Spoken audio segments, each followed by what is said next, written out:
Boa noite a todos, graça e paz aos irmãos. Que dia especial, que dia maravilhoso, amém? Aleluia! Hoje, na nossa cultura, por diversos motivos, alguns positivos, outros não, mas fato é que, nessa data em que celebramos o Dia dos Pais, nós devemos, como cristãos, nos apropriar dessa data, independente dos interesses alheios, para podermos festejar. Há uma coisa que é exclusividade do cristianismo. Você sabia disso, pastor Israel? Todas as religiões do mundo têm na sua divindade uma projeção de expectativa da figura de Deus. Mas só o cristianismo tem na sua divindade a revelação de Deus como Pai. Se alguém te perguntar assim, qual é a diferença principal de ser cristão? Essa é a resposta. A diferença principal é que o Deus dos cristãos não é apenas a sua divindade. O Deus dos cristãos é o Pai deles por meio de Jesus Cristo. E é isso que torna, pode virar aqui? É isso que torna o cristianismo único e completamente diferente de outras religiões. Então, me aproveitando dessa data, eu não vim aqui para falar de religião. Hoje, eu vim aqui para falar de paternidade. Amém? Porque não tem nada mais poderoso sobre a face da terra do que experimentarmos em realidade a paternidade de Deus em nossas vidas. Agora, se já é, Ada, um privilégio, uma dádiva, uma grande bênção que distingue-se de todos os outros tipos de religiosidades existentes em nossa fé como cristãos, a paternidade de Deus, se já seria suficientemente bom, maravilhoso, termos Deus como Pai, pense no privilégio sobremaneira superior que está sobre nós como responsabilidade, revelar esse Deus que conhecemos como Pai, em sua paternidade agora estendida ao outro. Quem está me entendendo aqui? Vocês estão me ouvindo bem aí? Então, lá atrás, oh, maravilha, hein?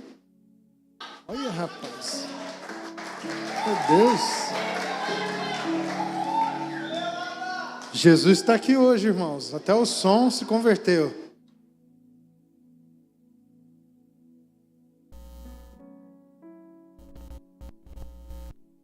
Aleluia! Quando eu descobri que Deus, sabe aquele Deus grandão, santo, poderoso, mas que por causa de toda essa diferença que Ele tinha de mim, e é realidade, Ele é mesmo, incomparável, Ele estava muito distante. Então, com essa consciência religiosa em que eu tinha sobre Deus, apesar de desejar amá-lo, essa divindade, quando está restrita a esse Deus que tem o poder em suas mãos, ele fica muito distante, porque parece que toda a relação é por meio de regras e estatutos. Ah, irmão, mas no dia em que eu entendi, descobri que ao mesmo tempo esse Deus grandão, poderoso, santo, incomparável, em Jesus, fez questão de se dar a conhecer como meu paizinho querido. Tudo mudou aqui dentro, porque o Deus em que eu mal podia me relacionar com Ele, de tanto medo de ferir sua santidade, isso lhe causar uma espécie de repulsa em mim, de repente eu comecei a perceber que mais interessado em mim mesmo do que eu, era Ele. E que por causa disso, por causa do seu amor, Ele fez questão de providenciar. E essa é a doutrina da providência divina. É que antes de todas as coisas existirem, conforme a conhecemos materialmente, Ele já havia provido para si mesmo o Cordeiro de Deus, que tira o pecado do mundo. Então não há necessidade de negar a Deus em sua divindade, em seu poder, em sua glória, inconfundível, incomparável. Mas não é possível experimentar a sua realidade se Ele não se faz presente em sua paternidade.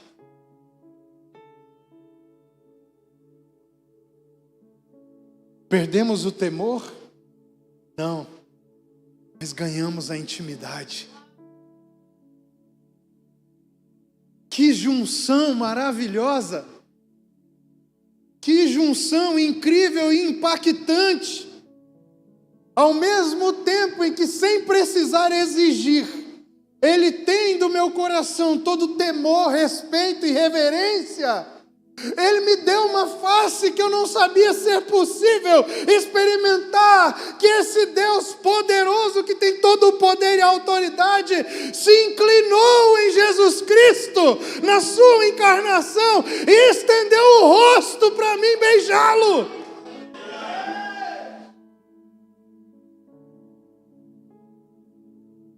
A expressão hebraica dos profetas para falar, anunciar a vinda do Messias era o céu beijando a terra.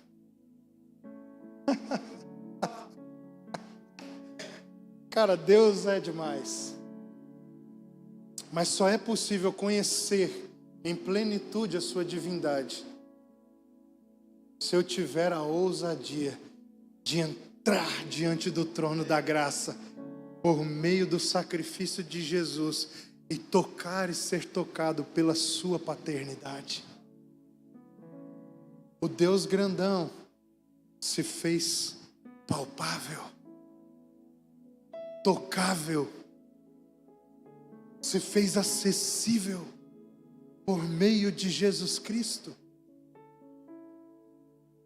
Agora, isso nos trouxe uma divisão, uma responsabilidade. Qual é? É que por meio das nossas regras e estatutos, não é mais possível, suficiente para agradar o seu coração de amor. É necessário fazer uma escolha interior de conhecê-lo e prosseguir em conhecê-lo. Por meio de Jesus, da presença do Espírito Santo, até que eu possa contemplá-lo em toda a sua plenitude, como o veremos naquele dia. Deus não se dobra mais ao sacrifício dos nossos bodes, ao subirmos os montes de joelhos. Não podemos tocar mais o coração desse Deus revelado em Jesus, porque nos tornamos exímios cumpridores de regras, porque sabemos contar as léguas que podemos andar no sábado ou não, mas porque com o coração contrito, quebrantado, rasgado, vulnerável, nós o desejamos mais do que o ouro, mais do que a prata, mais do que tudo que podemos comprar.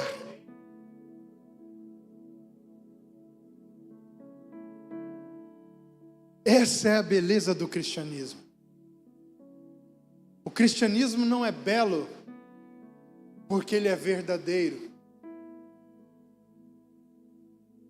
O cristianismo não é diferente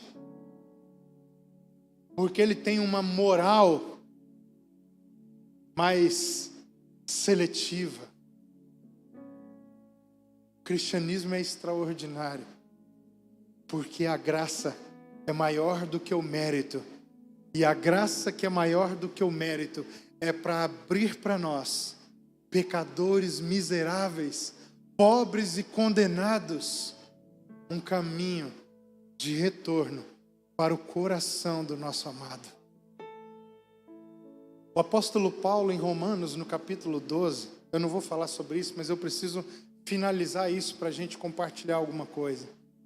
Pastora Simara, quando o apóstolo Paulo diz em Romanos capítulo 12, rogo-vos, pois, irmãos, pelas misericórdias de Deus,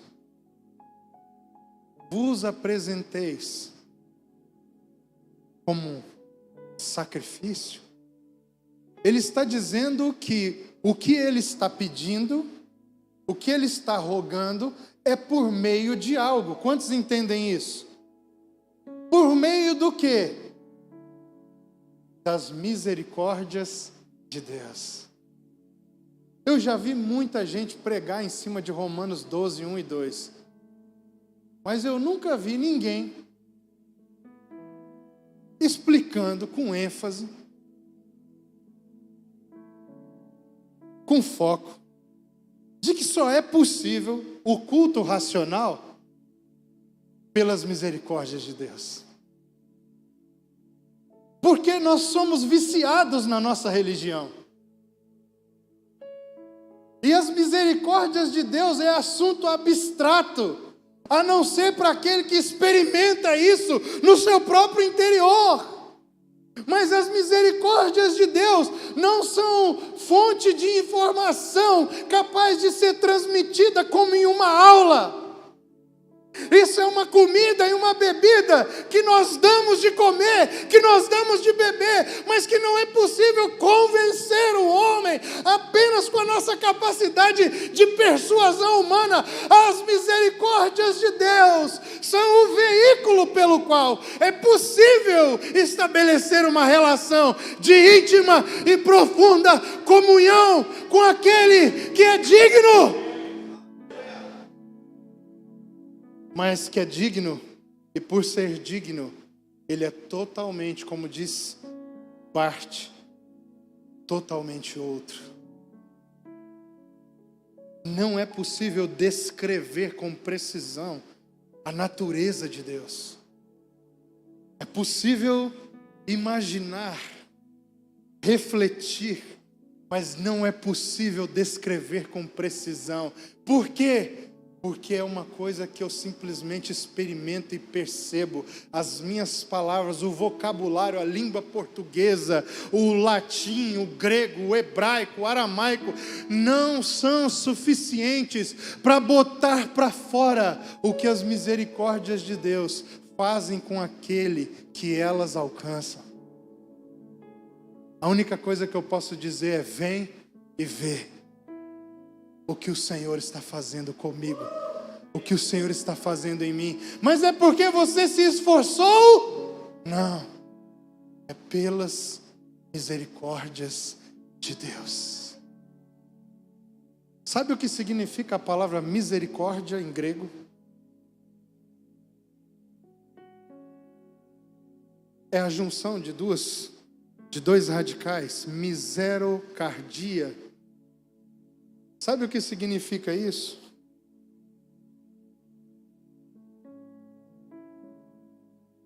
Transportar a mazela do outro pelo meu próprio coração. Rogo-vos, pois, irmãos, pelas misericórdias de Deus, significa que Deus pegou os seus defeitos, as suas imperfeições. Tudo aquilo que feria ele, colocou dentro do próprio coração e carregou. Ou seja, parece que a Bíblia concorda com isso. Ele nos transportou do império das trevas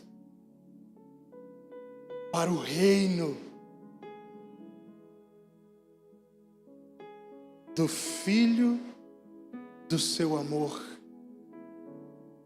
Misericórdia é o transporte de Deus da sua vida de desobediência, de reprovação, de condenação, para um lugar que torna possível agora oferecer o nosso corpo como um sacrifício vivo, santo e agradável. Então, o que é que torna possível que eu e você adoremos ao Senhor? As suas misericórdias. E o que é que as misericórdias de Deus fazem? Transportam as nossas mazelas.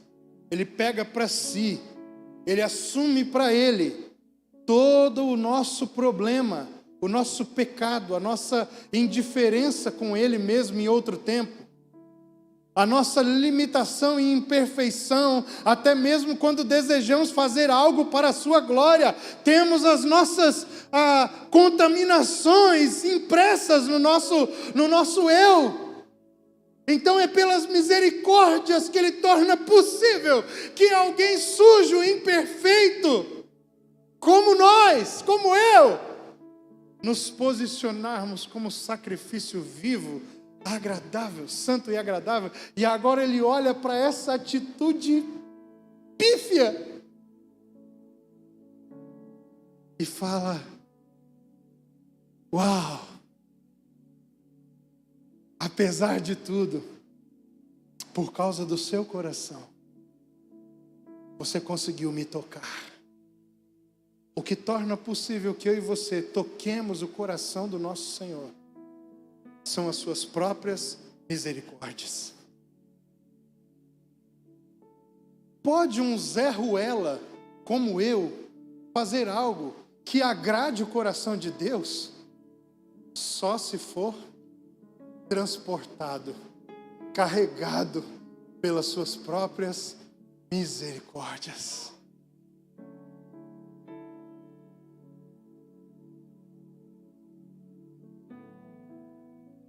E por que Deus decidiu fazer isso? Para revelar em Cristo a sua paternidade. Estamos juntos, irmãos? Você consegue entender isso, receber isso? É difícil para alguns de nós, eu sei, porque Deus deixou escondido um segredo na criação. Porque quando Ele cria Adão com uma identidade filial. Adão é feito filho de Deus.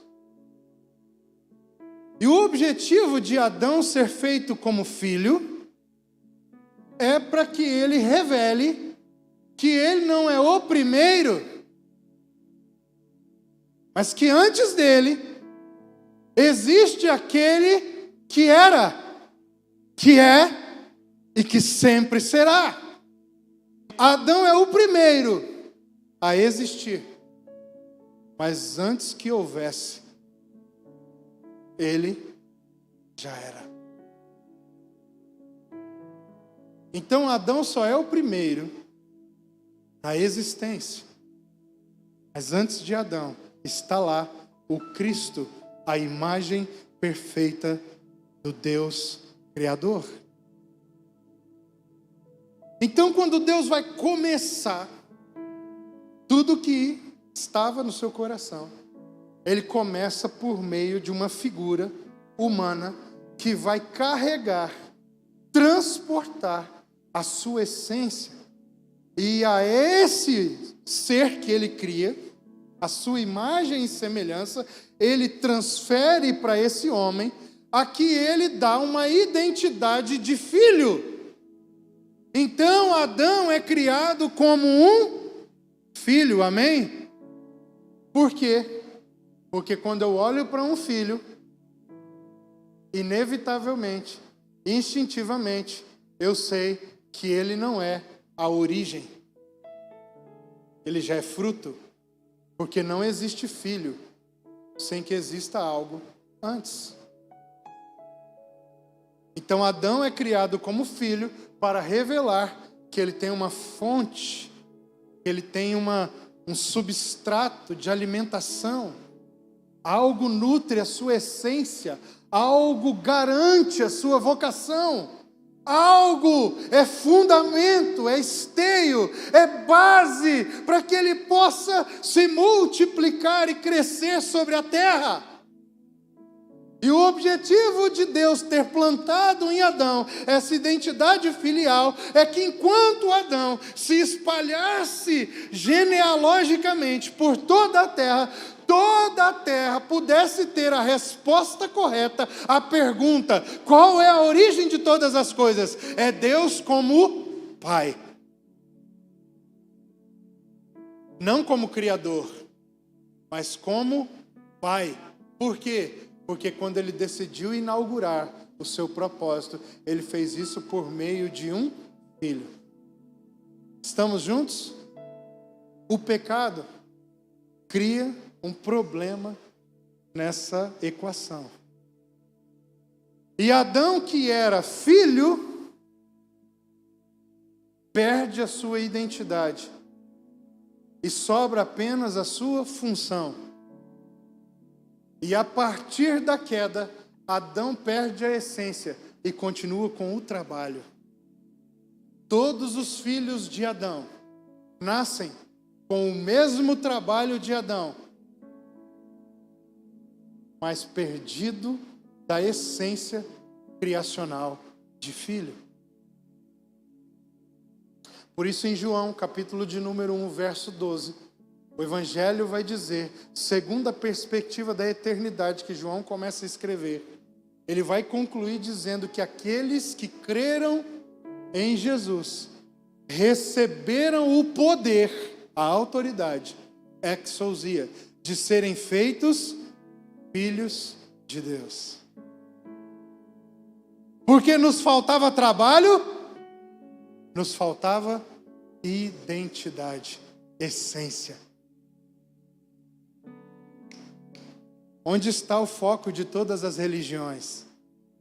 Em manter o homem ocupado com um trabalho. Mas o que o Evangelho nos dá? Um trabalho? Não. Uma identidade. Que identidade é essa? Filho amado, em quem o Pai tem o seu prazer. Só tem um jeito de nós agradarmos o coração de Deus como nosso Pai.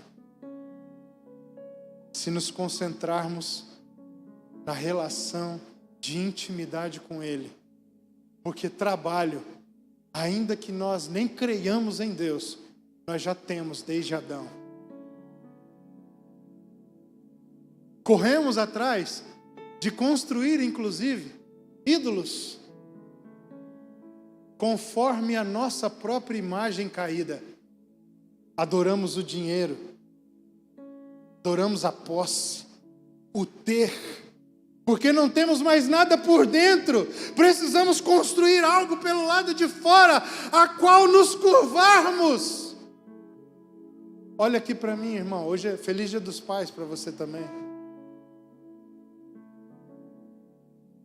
Se tem uma conta para você pagar essa semana, amanhã, você está preocupado ou não está aí na sua cadeira? Porque você está construindo um ídolo do lado de fora com o trabalho das suas mãos. Isso está dividindo a sua atenção agora aqui, enquanto nós estamos cultuando. Porque está te faltando consciência da sua identidade. Sou filho amado, em quem Deus tem prazer. Deus não tem prazer naquilo que você faz. Deus tem prazer naquilo que você é em Cristo Jesus. E porque Ele tem prazer naquilo que você é, Ele te chama para trabalhar com Ele. Como você me dá muita alegria, eu quero ficar com você. Vem trabalhar comigo naquilo que eu estou fazendo. Deus não manda você fazer algo para ocupar o seu tempo. Deus manda você fazer algo para que você não saia de perto dEle. Porque tudo aquilo que Deus manda fazer é o que Ele está fazendo. Se você está fazendo algo que não coincide com o que Deus está fazendo, você está fazendo por conta própria. E Deus não tem compromisso com isso. Porque tudo que Deus, como Pai, chama o homem para fazer, é só para a gente ficar mais perto dEle por mais horas durante o dia. Deixa eu dar um recado aos ministros aqui, aos pastores. Se você está gastando mais tempo com a igreja do que com o Senhor, eu preciso te informar que você é um idólatra do seu ministério. Se o seu tempo com o Senhor não é maior do que o seu tempo de pastoreio, de ministério, você é um idólatra do seu ministério. Você não é um adorador do Deus que se revelou em Jesus como Pai amado. Reposicione a sua vocação imediatamente, porque tudo que Deus mandou você fazer foi só para você ficar mais tempo perto dEle. Não foi para você dizer: com licença, Senhor, eu tenho muito trabalho com a sua igreja. Espera aí que eu volto depois de amanhã. Te dou um oi, um cheirinho. Bom dia, Senhor. Tchau, estou indo trabalhar. Trabalhar para quem? Se o prazer do Senhor está em se relacionar conosco pelo lado de dentro. Quando foi que Deus disse que tinha prazer em Jesus? Foi no final do seu ministério? Foi antes do ministério começar, irmão.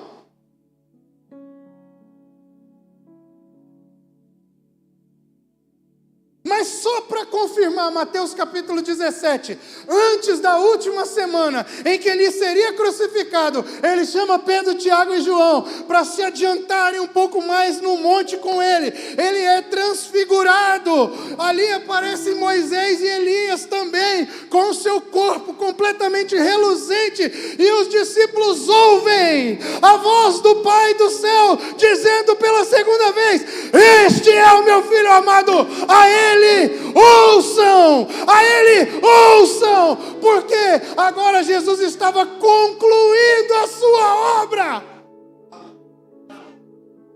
É como se Deus Pai estivesse dizendo: Ele começou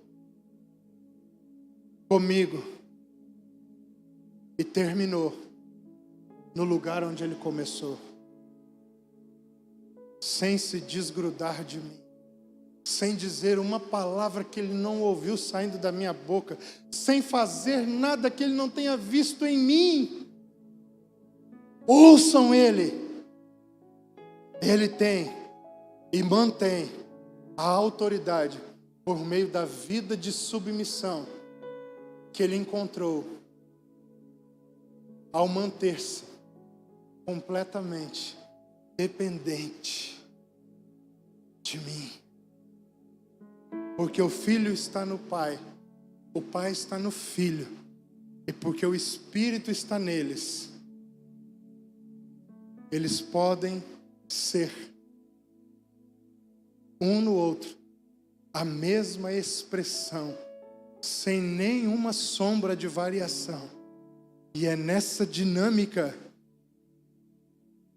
triunfante, por causa da sua autodoação, é que a igreja vem à existência para cumprir a sua vocação, que é participar dessa dinâmica de amor mútuo, infindável, que há em Deus. Pai, Filho e Espírito Santo. Abre comigo a sua Bíblia, irmão. Vou ler a Bíblia. Vou terminar sem ler a Bíblia, não. João, capítulo de número 14.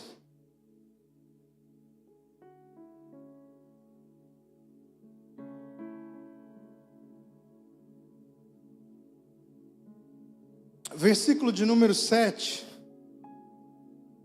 Se vós me tivesseis conhecido, conheceríeis também a meu Pai. Desde agora o conheceis e o tendes visto. Replicou-lhe Filipe: Senhor, mostra-nos o Pai, e isso nos basta. Alguma coisa Filipe já tinha entendido, apesar dele estar abobado, porque o Pai estava revelado diante dos seus olhos. Mas uma coisa ele já tinha entendido: Deus não é a divindade distante, é um Pai presente. E é isso que, ao andar com Jesus, eu estou interessado em conhecer. Eu não quero andar com Jesus para conhecer a divindade, porque a divindade eu já conhecia antes de Jesus. Eu quero agora, em Jesus, conhecer a paternidade. Porque Jesus veio para revelar a Deus, a nós.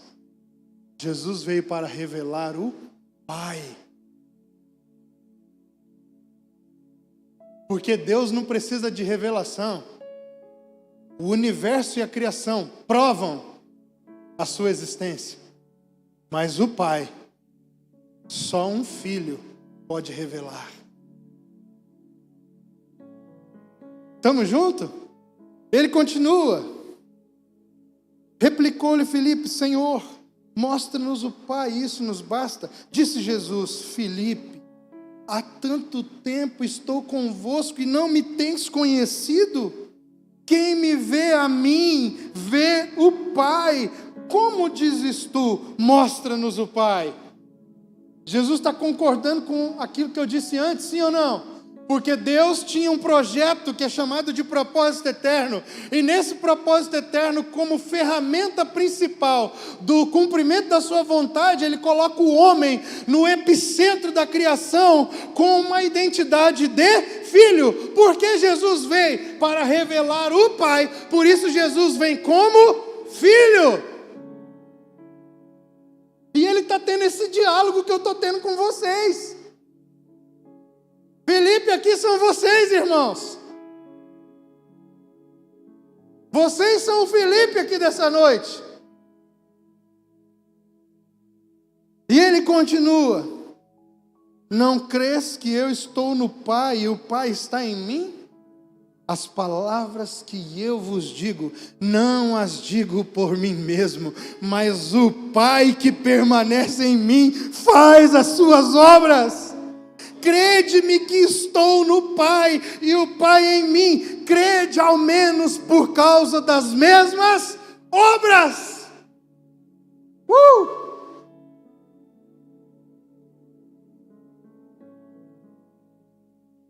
Como é que eu sei, se não recebi a revelação interior,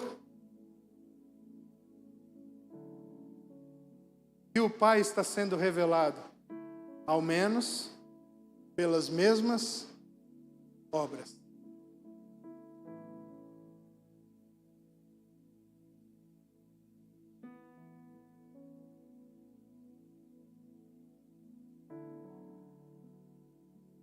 Quais são as obras que diferenciam, então, a fé cristã, o Evangelho, de outras religiões?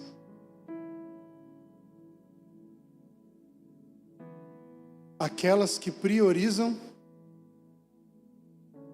uma íntima e profunda comunhão, que começa do lado de dentro e testifica-se do lado de fora. Como eu sei que alguém está revelando o Pai, se eu não tenho essa experiência reveladora no homem interior, só olhando a pessoa pelo lado de fora, ela está amando pessoas que não são dignas e que não merecem ser alvo daquele amor. Como uma igreja revela o Pai, é porque ela ama aqueles que a sociedade abandonou. Aqueles que até mesmo religiões, em algumas delas até se dizem cristãs, dispensaram por não se enquadrarem no seu conjunto de regras e moralismo.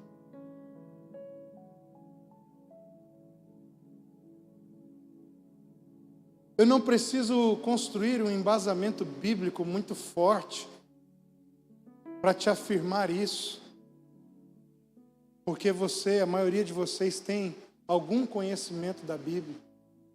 E uma das coisas que mais é divulgada, mas menos é crida na igreja evangélica, é a doutrina da graça de Deus. Muito se fala, mas pouco se crê de fato nisso. Um filho pediu a herança que ele tinha ao seu pai. E o pai, generosamente, lhe antecipou. Sabe o que o filho fez? Saiu pelo mundo e foi gastar a sua parte da herança com os prazeres dessa vida. E quando ele, depois de não ter mais saída, de não ter mais condições nenhuma de recuperar aquela estima que ele tinha, aquele prestígio que ele tinha, nem mesmo a sua própria subsistência com a dignidade que um ser humano merece, ele se lembra que na casa do seu pai, até mesmo os servos são tratados a partir do coração do pai e não do merecimento dos servos. Ele volta para casa. E sabe o que acontece? Quando ele volta para casa, o pai o está esperando e vai ao seu encontro de braços abertos. Não crê em mim pelo que você vê, por causa de uma experiência sobrenatural que o Espírito te dá pelo lado de dentro? Creia pelo menos por causa das obras.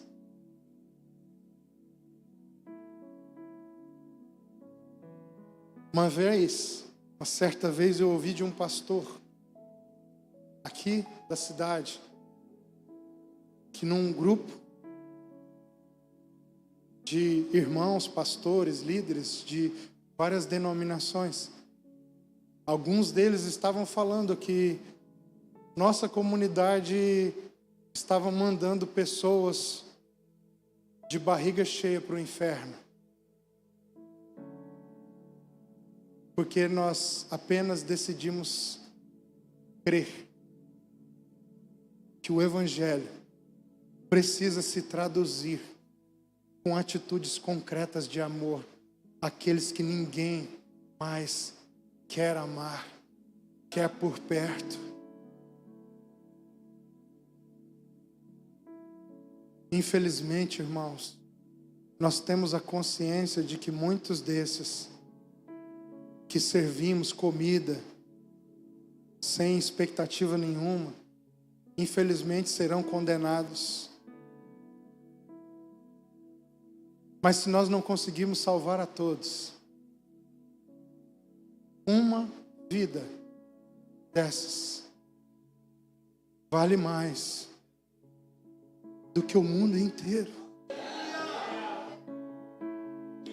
E se por meio da minha carne, das minhas privações, o Evangelho de Jesus for anunciado, e eu puder pelo menos suavizar a dor do outro, eu terei diante da minha consciência, diante do Senhor, a certeza de que tudo que fizemos para a sua glória.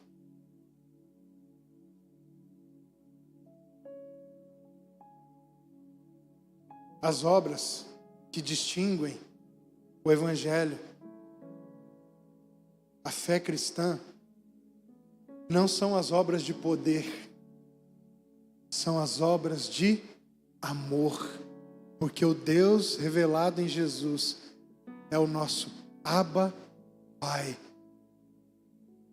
Poder toda religião tem, mas um amor eterno revelado por um Deus que é Pai, só a fé cristã tem.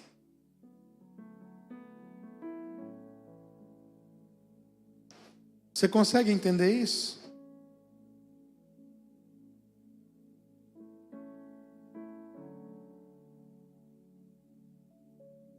João, capítulo de número 8.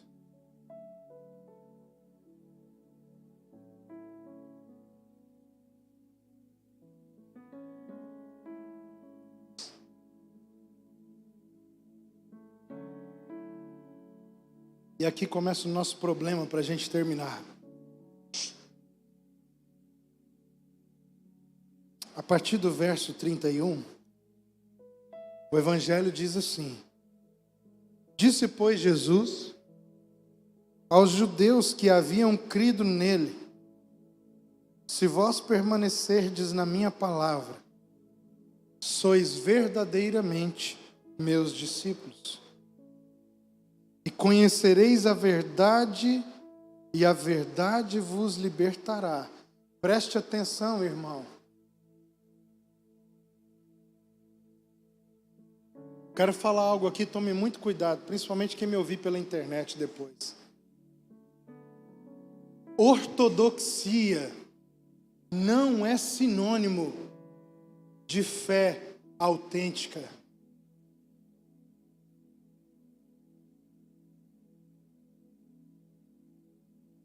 Ter uma teologia correta não é sinônimo de aprovação, querido.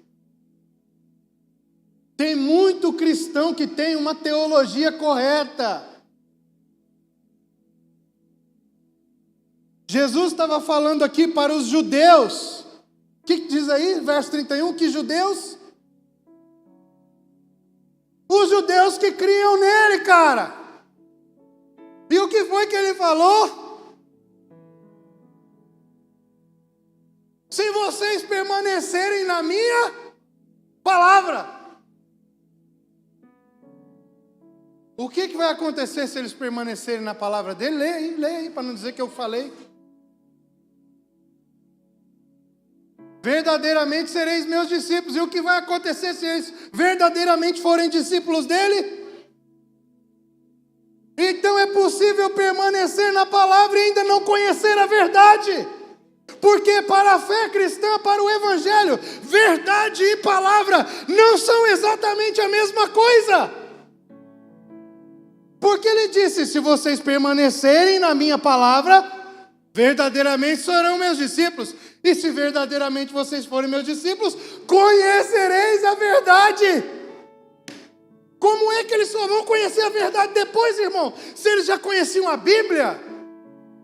É porque para os cristãos, a Bíblia e a sua exatidão teórica é mais importante do que a obediência prática. E Jesus estava ensinando que livre mesmo não é quem entendeu, é quem obedeceu.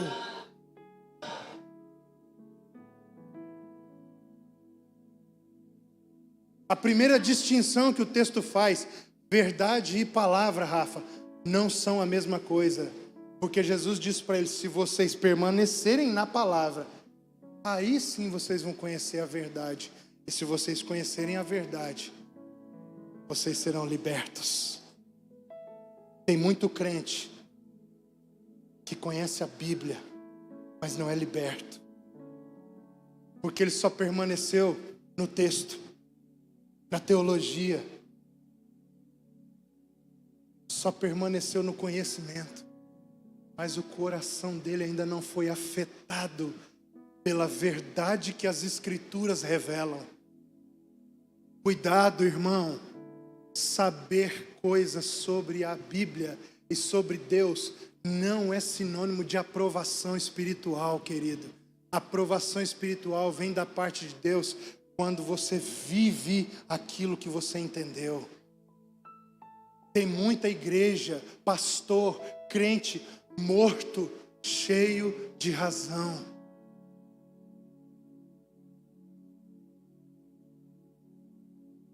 Tem muito pastor eloquente, com milhares de seguidores no Instagram, no YouTube.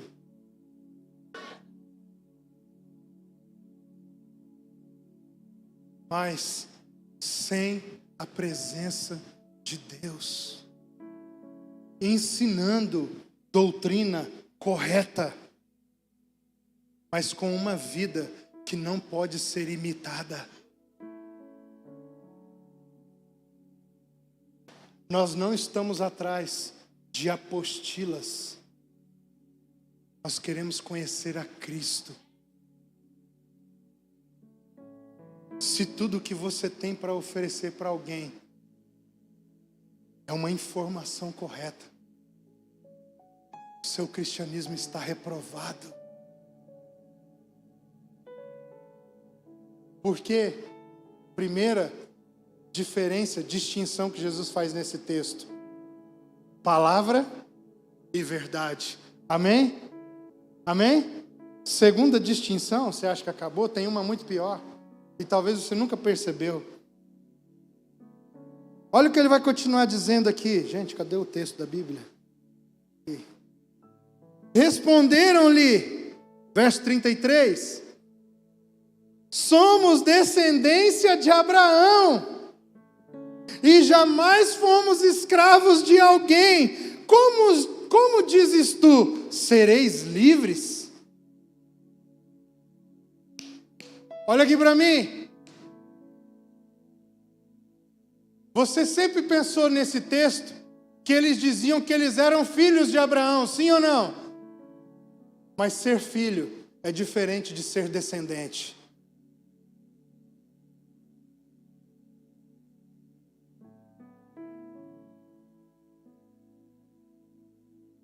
Calma. Você acha que eu estou exagerando? Vamos ler então. Replicou-lhes Jesus: em verdade vos digo, todo o que comete pecado é escravo do... Ele está respondendo ao que eles falaram, então escute. O escravo não fica sempre na casa, o filho sim, para sempre. Descendente é um escravo que pertence à mesma genealogia. Filho é um fruto do amor que carrega a mesma essência. Escute isso. Se, pois, o Filho vos libertar, é o descendente? Não, mas Jesus era o descendente de Abraão. Gálatas, inclusive, Paulo diz isso. O texto, Paulo explica o que Deus disse a Abraão e diz: não disse aos seus descendentes, mas ao seu descendente. Ou seja, Jesus era o descendente. Mas quem é que pode libertar? É o filho, não é o descendente. Porque descendentes, eles eram também. Mas filhos, não. Olha o que o texto continua dizendo. Bem sei que sois descendência de Abraão, não filhos. Vocês só são de Abraão na carne. Vocês não são de Abraão na essência. A única coisa que vocês carregam de Abraão é o corpo. E o que torna alguém filho não é o corpo, é a relação, é o amor.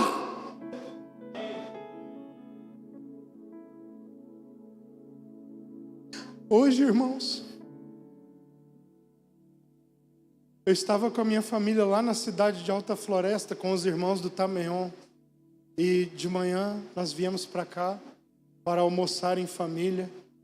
Chegar aqui na hora do almoço, dá tempo da gente almoçar com a minha família, por minha parte, meus pais. Quando eu cheguei na minha casa, eu sentei na rede. E a minha filha Luli chegou com um presente. Me deu aquela caixa. Não pesava nada. Eu olhei para aquilo e falei, o que é isso? Ela falou, isso aqui é a testificação de que eu sou sua filha. Fiquei meio assim, sem saber, abri aquela caixa. Estava lá, sentença judicial. Reconhecendo, o juiz deu a sentença, reconhecendo a minha paternidade. Não sei nem como é que é o nome que fala, paternidade o quê? Socioafetiva. De Luiz Eduardo de Castro Carolino de Almeida. Que a partir de hoje passa a se chamar Ana Luísa de Oliveira da Silva Caroline de Almeida.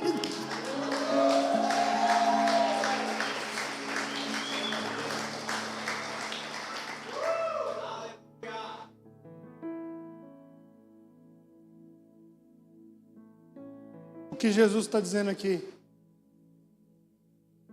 A mesma coisa que a minha filha me disse hoje.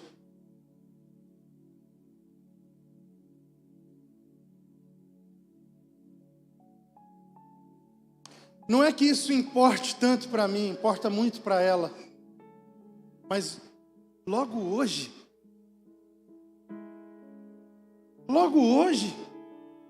nesse dia,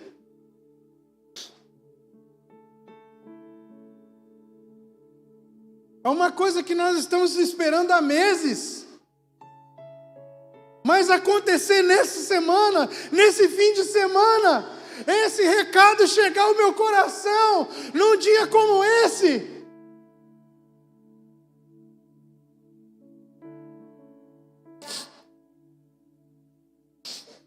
Continua. Bem seis que sois descendência de Abraão, contudo, procurais matar-me, porque a minha palavra não está em vós. Eu falo as coisas que vi junto de meu pai. Vós, porém, fazeis o que vistes em vosso pai. O que eles tinham falado no início da conversa? Nós somos da descendência somos descendentes de Abraão. Jesus falou, eu faço o que eu vi junto ao meu pai. Vocês fazem o que vocês aprenderam, viram junto ao pai de vocês. Mas eles tinham falado que eles eram o quê? Então quem que é o pai deles, irmãos? Abraão? Continue a leitura. Então lhes responderam, nosso pai é Abraão. Disse-lhe Jesus, se sois filhos de Abraão, praticai as obras de Abraão. Mas agora procurais matar-me, a mim que vos tenho falado a verdade que ouvi de Deus. Assim não procedeu Abraão. Vós fazeis as obras do vosso pai. Disseram-lhe eles, nós não somos bastardos. O negócio começou a apertar, a conversa começou a incomodar, porque eles começaram a entender que Jesus estava sugerindo uma coisa diferente da que eles estavam afirmando. E aquilo começou a causar um incômodo, Emílio. Temos um pai que é Deus. Replicou-lhe Jesus, se Deus fosse de fato vosso pai, certamente me havíeis de amar. Como é que eu sei que alguém é filho de Deus? Pela disposição de amar.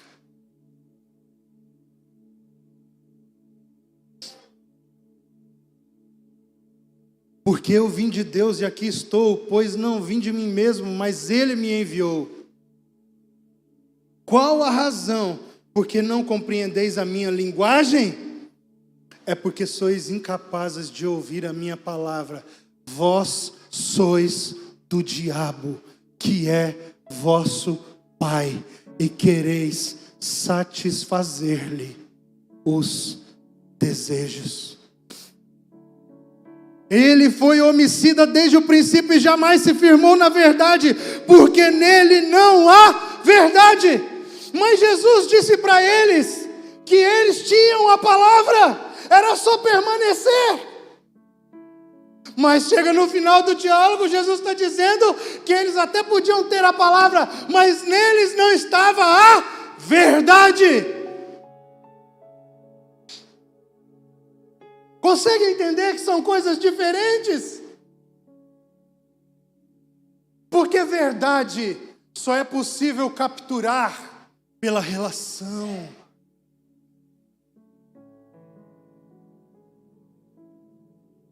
O texto eu leio e compreendo, mas a verdade só entra por meio de uma relação de afeto, e é isso que Deus chama de paternidade.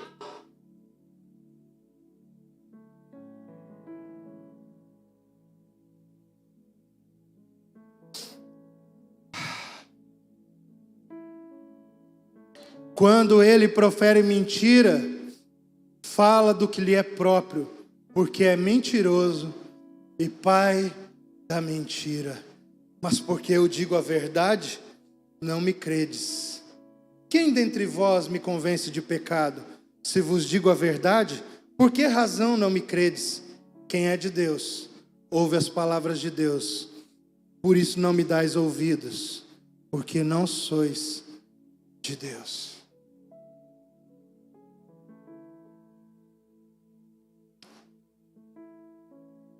Duas distinções das mais importantes para a nossa vida como filhos de Deus.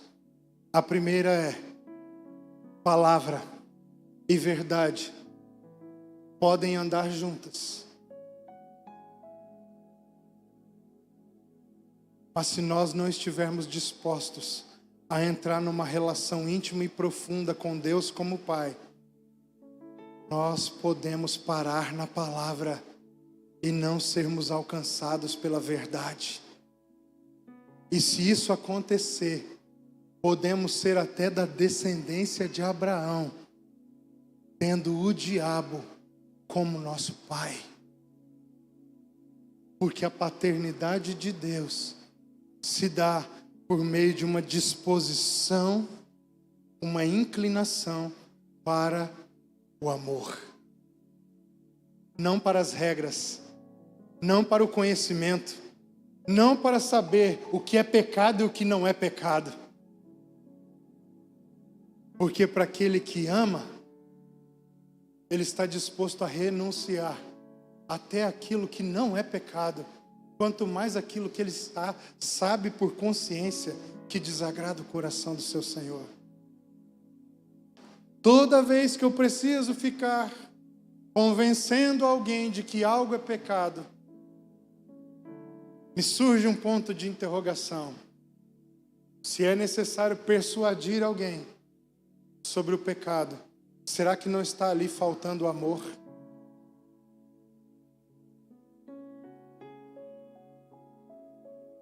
Porque onde há espaço, onde há interesse para a expansão dos limites da lascívia, há diminuição dos limites do amor. Porque o amor tudo sofre, tudo espera. Quanto tempo mesmo para eu estar liberado para namorar? 3 meses? Com 2 meses e 29 dias. Eu vou lá bater meu ponto para saber, a partir de amanhã, estou liberado para namorar? É porque eu não entendi que o que faço, faço pelo amor, e não pela obrigação que sobre mim está imposta.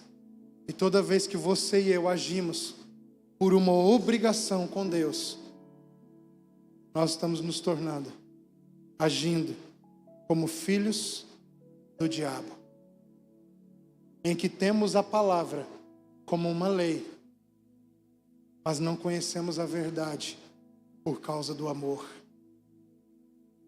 Paramos na lei, não mergulhamos na graça.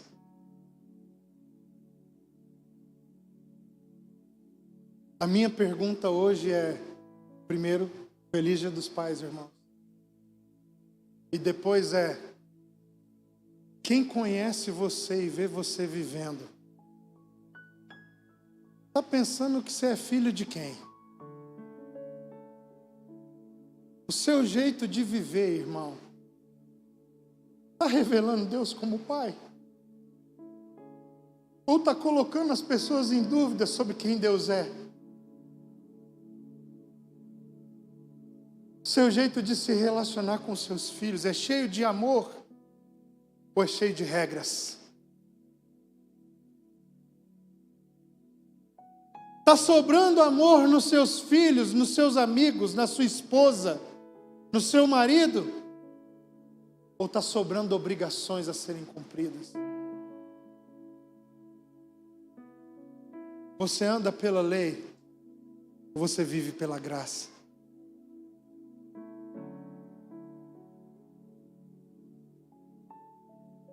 Quem anda com você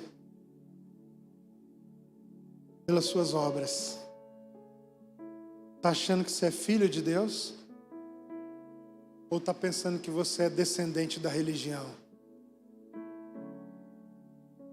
Porque é possível ser descendente da mesma pessoa que alguém é filho e gerarmos dois tipos de frutos completamente distintos um do outro. Um frutifica a lei, o outro é livre porque anda na verdade. Mas os dois são descendentes de Abraão. A diferença é que um desses descendentes, pela relação de afeto, além de descendente, também é filho. E o outro tipo de pessoa parou apenas na descendência carnal. Sabia que vocês podem ser todos descendentes dessa casa? E uns terem decidido se tornar filhos. E outros estarem apenas surfando a onda da genealogia religiosa.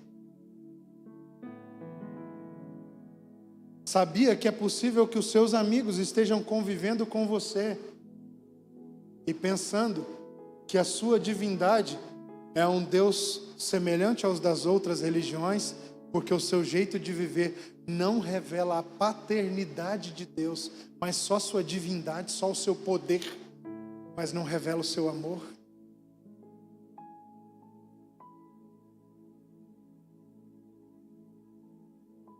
Quem é o seu pai? É o que eu vim aqui te perguntar hoje. De quem você é filho? Não são as suas palavras que dizem, são as suas atitudes.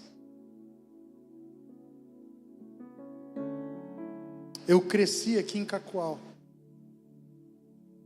e fui embora, fiquei muitos anos fora, então eu perdi um pouco o contato e a familiaridade com aquelas famílias mais antigas que tinham aqui. Meu pai é uma pessoa muito conhecida na cidade, então de vez em quando eu encontro alguém que eu me lembro do rosto e eu falo com a pessoa: você está lembrando de mim? Ela fala: não. Fala: sou filho do Luiz, do Luizinho da Mamoré. Aí a pessoa olha para mim e fala: rapaz, eu vi o seu rosto, seu jeito assim me é familiar, realmente você é muito parecido com seu pai. Não reconheceu pelas minhas palavras, reconheceu pela essência, pelo meu jeito, pelo jeito de andar, pelo talvez a aparência, mas não foi pelo que eu disse.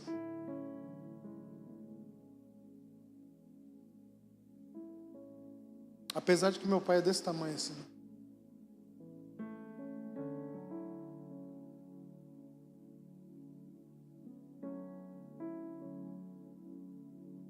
Quem está entendendo isso aqui, irmão? Eu vou perguntar de novo. Quem é o seu pai? Quem o seu jeito de viver, o seu testemunho de vida está anunciando ser a sua paternidade? Hoje eu vim aqui para te dar feliz Dia dos Pais, mas para te dar a oportunidade de andar revelando Deus como Pai. Porque se não é assim que você tem andado, irmão, eu queria que com muita coragem e ousadia você assumisse isso vindo aqui à frente, porque eu quero orar por você.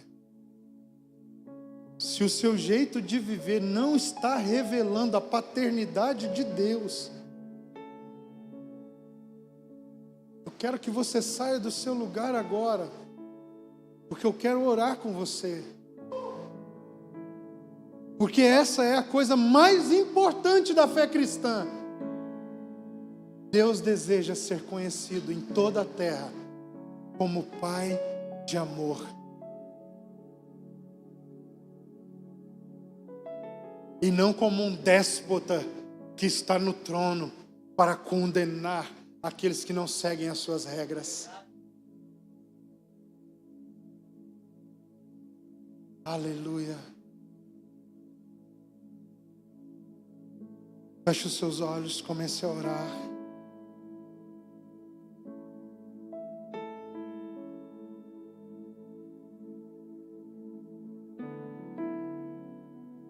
Precisamos andar com coerência na palavra, com toda certeza.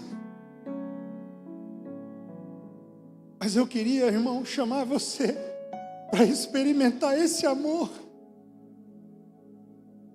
Para experimentar essa verdade que nos torna livres verdadeiramente. Deus não precisa que você prove a sua existência. Deus te chamou para que, como um filho, você revele a sua paternidade. Pai, Paizinho, Paizinho querido, Paizinho de amor. Nessa noite nós aqui como irmãos, alguns já conhecem o Senhor, mas estão precisando de um renovo, estão precisando de um ajuste.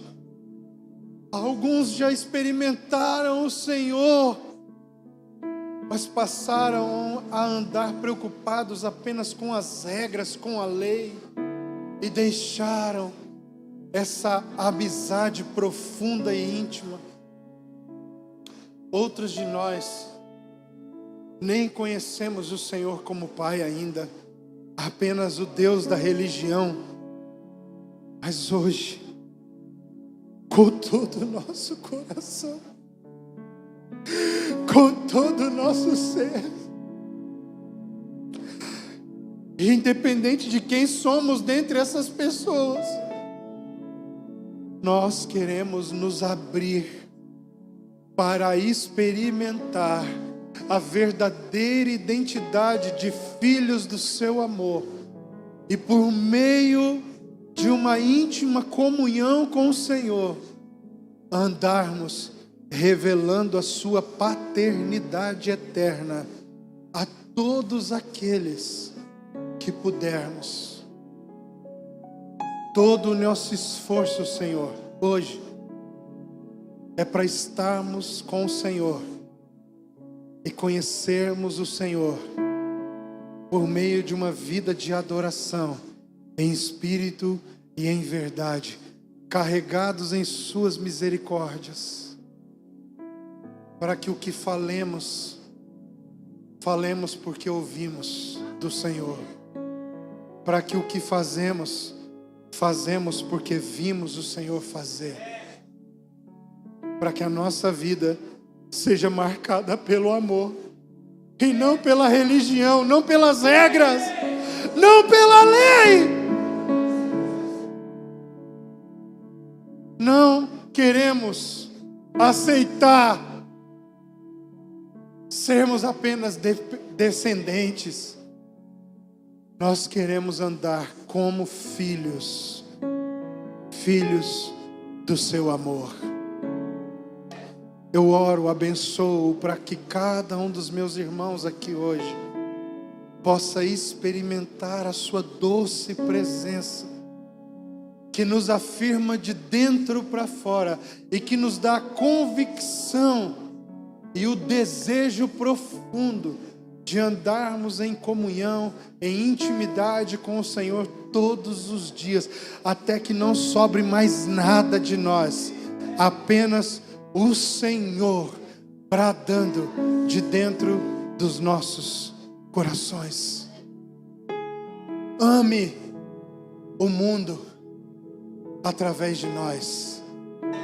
Revela a sua paternidade através de nós, pequeninos, indignos, mas que por sua graça podemos oferecer o nosso corpo como sacrifício vivo, santo e agradável. Essa é a nossa oração, em nome de Jesus. Amém. Amém, querido. Volte para o seu lugar, meu irmão. Você é filho amado, em quem o Senhor tem o seu prazer. Não temos uma religião, temos uma fé que faz distinção entre palavra e verdade, descendência e filiação. Nós somos filhos que andam numa verdade chamada amor. Amém? Queridos, antes da